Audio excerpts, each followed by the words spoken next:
Hi everyone, this presentation covers Chapter 22 on collecting quantitative data in the third edition of Jacobsen's textbook, Introduction to Health Research Methods, a Practical Guide.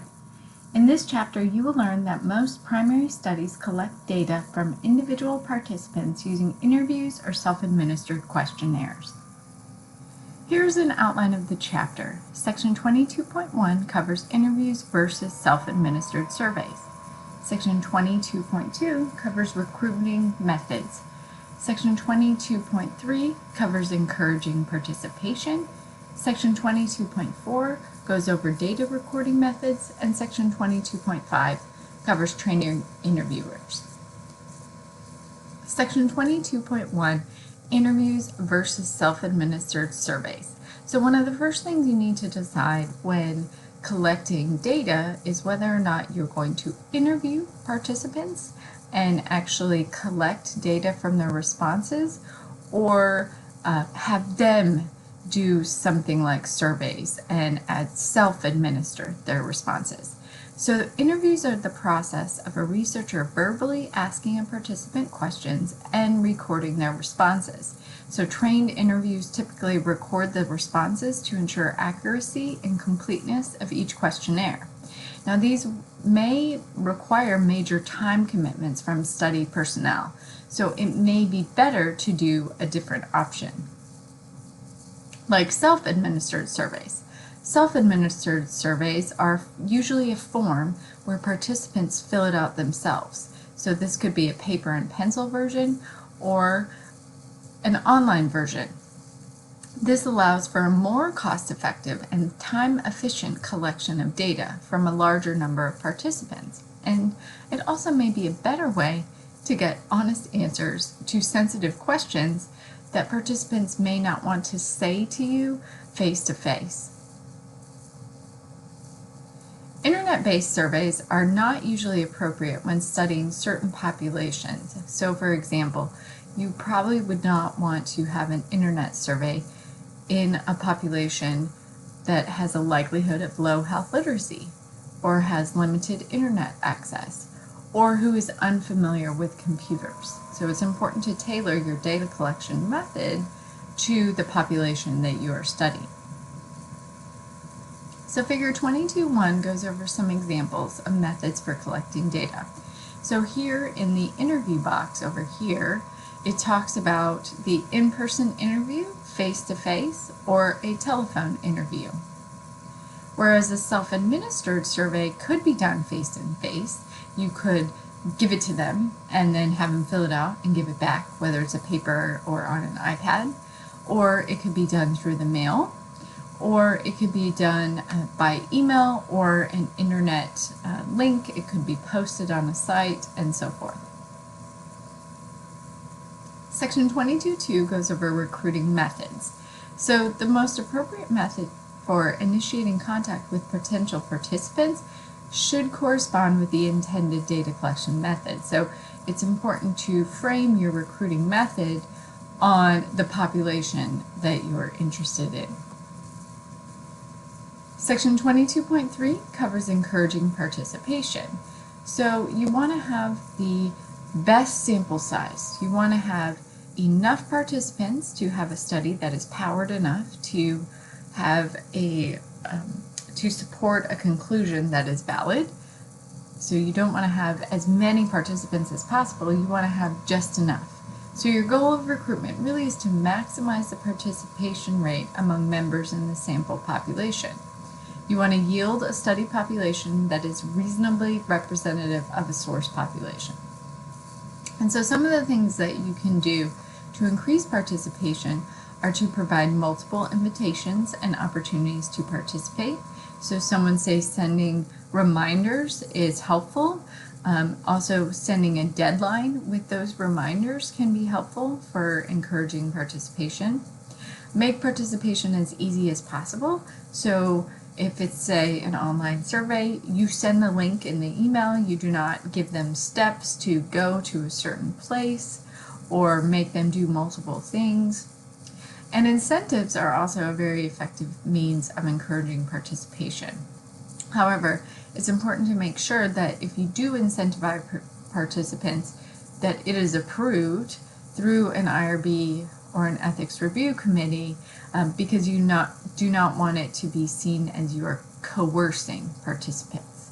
So it could be that a $20 gift card may seem sufficient, but if you were giving them a $100 gift card to fill out, say, 2 questions, it may be considered not the most appropriate.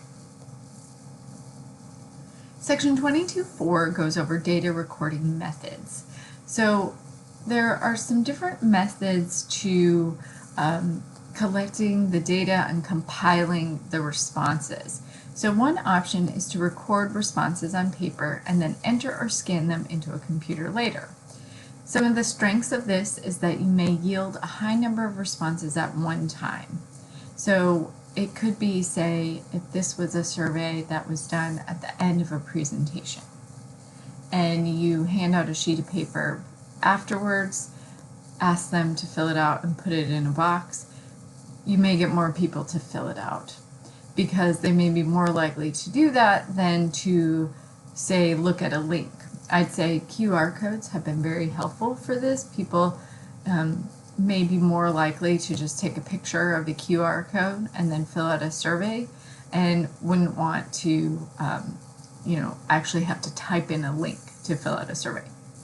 And so it may be useful at symposiums with a large number of participants, and it can be good for really short surveys.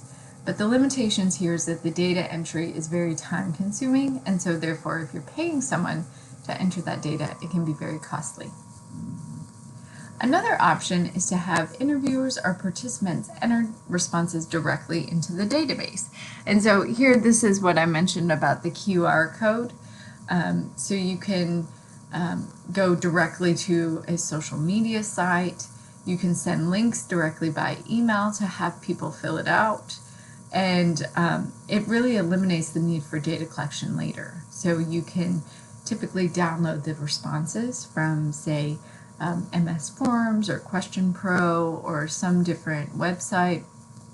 But a limitation here is that some populations may be uncomfortable with computer technology, so you just have to know your audience here.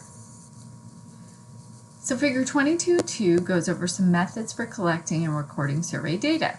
And so here it just kind of gives you an overview of what we've already discussed. So if you're sending a mail survey, then you're recording responses on paper, and then those responses have to be entered into a computer database later. So this could be a costly method. You have to pay to mail it to people.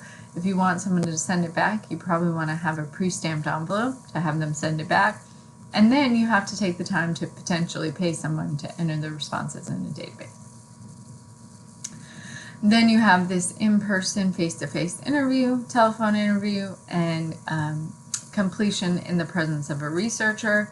So this is, kind of the middle ground here, and uses more resources than, say, an email internet-based survey, where people just enter responses directly into the computer or other electronic device. Section 22.5 goes over training interviewers. So if you are using interviews, then it's very important that each interview be as similar as possible. So you want it to be the same for all of the data collection. If I was to interview my mom, I should ask the same questions in the same way as I would if I was asking someone else. Interviewer bias occurs when interviewers systematically question cases and controls, or the exposed and unexposed members of a study population differently, such as probing only individuals they believe to have the disease or exposure or interest for more information.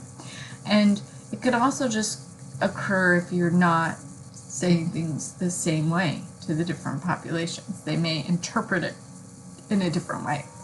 And so uniformity really is the easiest way to accomplish when all the interviewers are provided with training and a standard set of operating procedures up front.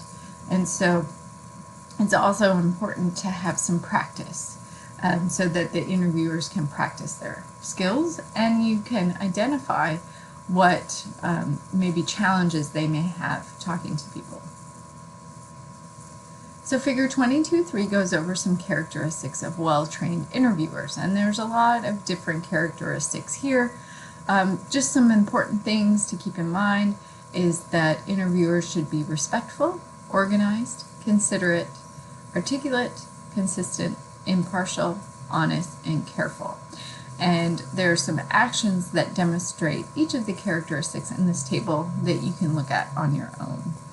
Alright, so that is it on Chapter 22 on collecting quantitative data. Thanks for listening.